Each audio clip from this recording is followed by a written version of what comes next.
and her sister was in town visiting and lives in pretty remote Alaska.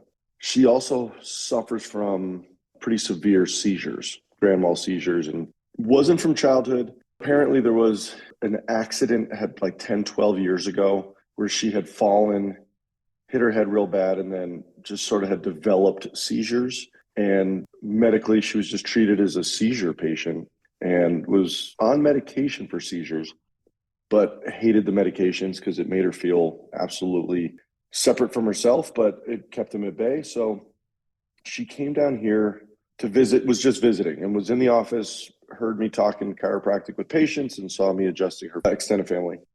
And came in the next day and basically asked if she could go through a full workup because there's nobody out where she was that was doing anything like this, and she had never really had chiropractic care. So we did what we do. And I apologize if this is going to mimic like all of the other stories, and it's super simple. Like there's not a big magical experience here. This is kind of the beauty of it, is we just do what we do. We just went through a full neuro exam, did digital x-rays, and it's pretty A to B. Found that her occiput, so the bone that makes up the back of the skull, had slipped essentially and was sitting on her upper cervical spine, C1, C2. So the foramen magnum, the big hole in the back of the skull, the soft spot there, was kicked off axis. Her central canal, where her spinal cord travels, was being interfered with. So, brainstem, spinal cord interference, occipital drift. So brain-body communication wasn't there, and the body would throw seizure fits.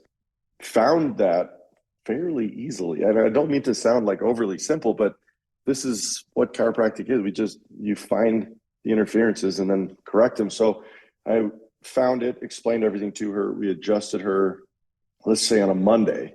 She came in again on a Wednesday, and she flew home. It was 2 adjustments. It was the first big adjustment, and then sort of a follow-up before she got on a flight back to Alaska.